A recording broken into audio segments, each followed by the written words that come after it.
can you go to view contract awards and to see which agency are buying the most of a certain NICS code? usaspending.gov. So if you go to usaspending.gov and you go to the advanced search, it's going to open up to a search result type thing that looks like sam.gov, where there's going to be a number of filters on the left-hand side of the screen, and you'll have results that appear on the middle and right-hand sides of the screen, but it's totally different information than you would find on sam.gov. So usaspending.gov advanced search is a place you can go and you can play around with all the filters. But if you just put in, for example, your NAICS code and click submit after you click all the option periods and all the option years that I can pull the data from, when you click submit, it will show you a list of recently awarded contracts. But below that, it will show you U.S. federal agencies in terms of the amount that they are spending. And it'll also do it in a descending order from most to least, so you can see who's actually buying the most. And you can also click on the agency and click sub-agency to find out, say if it's DOD, right? Is it the Army? Is it the Air Force? Is it the Navy? What is it? So not only are you getting the actual overall agency, but you're also getting the sub-agency and department within that as well. So that is a very critical, something that every single government contractor needs to be going through. And once you have a list of NAICS codes that you're interested in, or you have matched to your goods and services as offers, the next step for you is to hop over to USA Spending to find which of your agencies should be your targets, your target agencies that are buying the most. And usually you pick the top 3 or top 3 to 5 agencies that are buying the most of those NAICS codes. Where can you go to view opportunities that are coming in the future that aren't even posted on sam.gov yet? So did you know this? Did you know that there are opportunities that are planned for 6 months, maybe even up to a whole year prior, that are going to be coming out on sam.gov and other government portals, but are not listed on sam.gov? But there is a place that you can go to see what some of those are. Okay, so that place is acquisition.gov. When you visit acquisition.gov and you scroll down to the bottom of the page, is typically where they have it, you'll see a tab for agency forecasts. When you open agency forecast, it'll give you a list of different agencies and their forecast for whatever the current or upcoming fiscal year is, depending on the time of year. So right now we are in 26, so it should show you a lot of the forecast for the current year. But as you get towards the end of the year, the start of the new year, you can expect the forecast to be updated because they do have a hard deadline that they need to have those updates submitted. And then when acquisition.gov is going to show those, there might be a little bit of a lag, and it is different for every agency when they put those up. But when you actually open those up, it's going to be something more like an Excel sheet, or in some cases like a Word doc. And it's just going to be a list of opportunities, their potential set-asides, their potential dollar values, and then potentially when those are going to be released or when those are going to be coming out for government contractors just like you. And you can see which ones are small business set-aside and full and open and whatever. That way, if you are targeting a particular agency and you are targeting particular opportunities, you can work with those agency forecasts to kind of put those, I wouldn't say put them in your pipeline necessarily just yet, not if they're 6 to 12 months out, not for the size of government contractors that I work with and you guys that watch these videos. But the more established you get, the further out, the further to the left, as they say, you can move to the requirement, the longer your pipelines can be. But you can put it on your radar if nothing else. So when you get to be a few months out, you can start paying a little bit more attention to it. So again, acquisition.gov, and then check the agency forecast. Is there anywhere you can find a list of all current NICS code and the size standards associated with them? Yeah, so if you just go to your favorite search engine, Google, Bing, DuckDuckGo, whatever, and you just type in SBA size standard table, that table is updated on, whatever basis it needs to be updated. It's not updated on a monthly or quarterly, but on an annually basis, or sometimes even less frequently as that. When you Google that, it will pull up the SBA website. So you want to make sure you click on the SBA.gov link associated with that. And then there's just going to be a downloadable table. Okay, download size standard table, SBA size standard table. And then when you open that, it'll be somewhere between 45 to 55 pages, depending on the current version of it. and it will list all the NAICS codes. Okay, and all those NAICS codes will be broken down by sections. For example, you may have the 5 4s, for professional services. So you'll see the first 2 digits broken out, and then within there you can, I'm a big fan of Control Find or Control F, whatever computer you're using. Look for keywords or look for different industries that you're in to see if there are direct matches for actual NAICS codes inside of this 50 some odd page document, right? That's a quick way to kind of find your main sections or your subsections within it, and then see the other codes that are around that as well. This is kind of early research stage. And then also pay attention, of course, on the right-hand side of the page, the size standard. It's going to either be in dollars or number of employees. Unless you're in manufacturing, most of it is going to be in terms of dollars. So 9 million, 12 million, 20 million, 30 million, right? You're going to see these different size standards, which is basically the revenue your company needs to stay at or below in order to remain a small business to compete in that particular category, that particular NAICS code, right? It's not fair for large businesses to come and compete with small business NAICS codes, if you will. So that's the purpose of that. So just do a quick search on your favorite search for SBA size standard NAICS code. Download that thing, save it in a folder. It's very important. And then, check it out once a year to make sure you have the most latest and greatest updated table for the NAICS codes. Are there any people designated to help small businesses do business with a certain agency? So yeah, a lot of the federal agencies, think DOD and non-DOD, Department of Defense and non-Department of Defense, they will have either a OSDBU or a small business liaison or one and the same, right? So OSDBU, Office of Small Disadvantaged Business Utilization, or a small business liaison is typically the person. There's usually just one person for a contracting activity, and they represent that, and they're there for small disadvantaged business utilization, right? So they will set up and hold capability briefings with small business contractors, just like yourself. You can call them to schedule one. They're not going to reach out to you to do that. So you have to introduce yourself.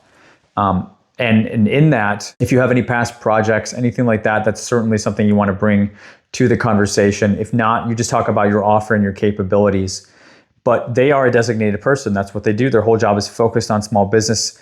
And then the different agencies have different versions of those, different people, right? And sometimes you can actually go to the Army website or the VA website, for example, and you can find a list with the names, the phone numbers, the addresses to see who they are, what territory they cover, and are they in the area of the territory that you're looking for. This starts to build your list of people that you can reach out to, not just contracting officers and not just contracting specialists, but also the OSDBUs and the small business liaisons, so that they get to know you as you continue to do business and double down on those agencies, right, that are buying the most of the goods and services that your business has to offer. Now you're meeting with the key players, at least some of the key players within those, so that they know that your business exists, and then you can show up professionally and market in a targeted way and bid in a targeted way.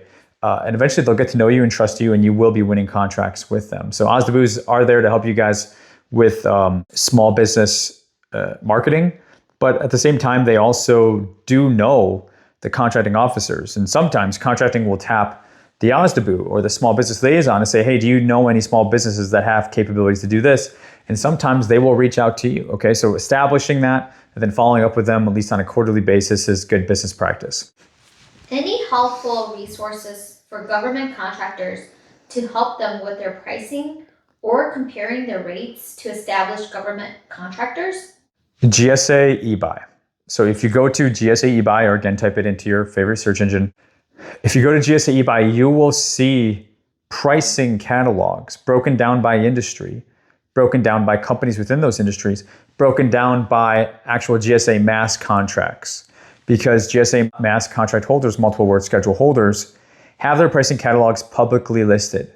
But guess what, guys? They had to go through the work and put in the effort and spend the money to get those rates, to get those pricing catalogs created and approved by GSA. But now those are freely accessible. If you just go to GSA eBuy, you can check out whatever industry you're in and then see the different companies within there. When you go to visit it, you'll know what I'm talking about. And then from there, you'll have a couple different options to click on for that company. And one of those is their pricing catalog. The cool thing is you will see the catalogs are broken out in different ways, different labor categories, and of course, different rates. But if you're someone who is at the level of doing research, maybe looking at GSA schedules, or just looking to focus down on certain service areas within your business, within your offer, and you want to know what are generally acceptable rates for, certain levels of labor categories, those are publicly available. And it's a bit more advanced, but I would say for anybody, it's a good resource to know that it's there, and something to absolutely return to when you start to get really serious about your pricing, or maybe you're looking at DCAA audits or anything like that. It's increasingly valuable information once you know where to find it. Can you search for contracts based on a particular location if you want to do a business in a certain state or area? Yeah, so you can actually do this on sam.gov. So not everybody knows this, but when you go to sam.gov, contract opportunities, and you've got the sidebar of filters, not everybody knows that there's additional filters.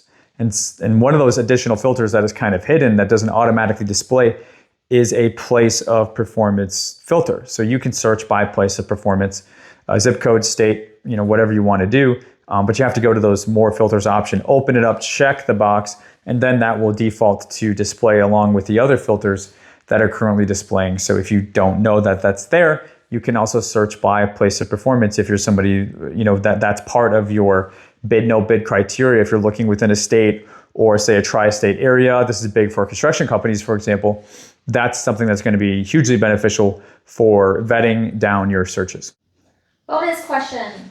What's one piece of advice you'll give your 20-year-old self? So something I would say to my 20-year-old self is to slow down a little bit.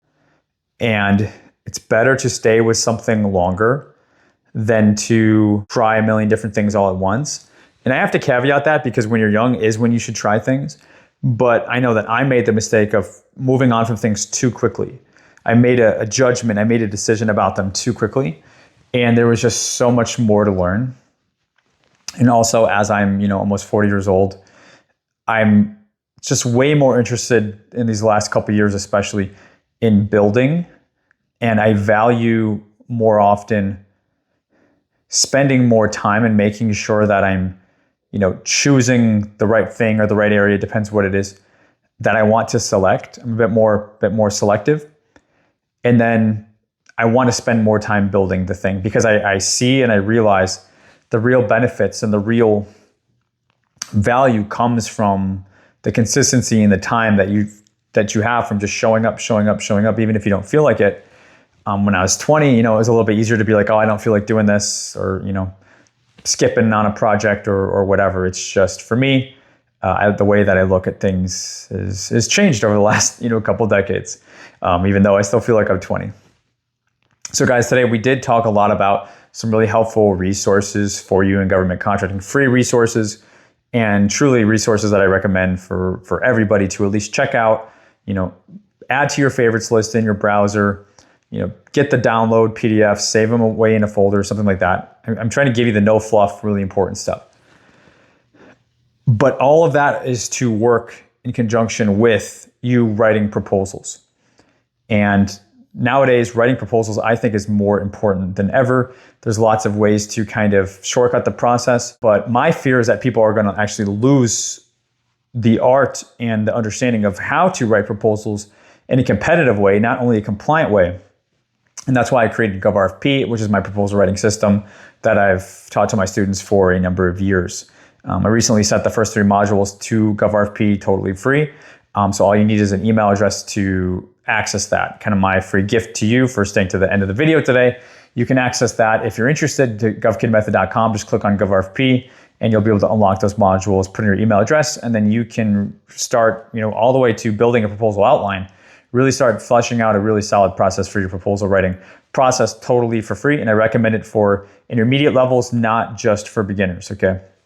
There's a lot of really good stuff in there, and there's a lot of comprehensive. It's the most comprehensive thing I've ever built. I think it's the best proposal writing system on the planet. I'll say that much. You be the judge, you check it out, and then you come back and let me know, okay? Now, one of the questions I've been getting a lot is around naming your company.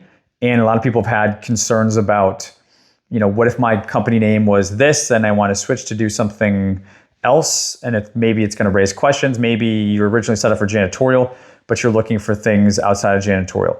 I just recorded a video that covers this in depth. So check out that video if you're someone who's having that question. And in the meantime, guys, we are one of the fastest growing federal contracting YouTube channels here in the space. So join us, subscribe to the channel. It really makes all the difference. We want to have you not only be part of the community down in the comments and as a subscriber, but also I don't want you to miss out on future training. So until next time, guys, thanks for watching. I hope you enjoyed it, and we'll go ahead and see you in the next one. Take care.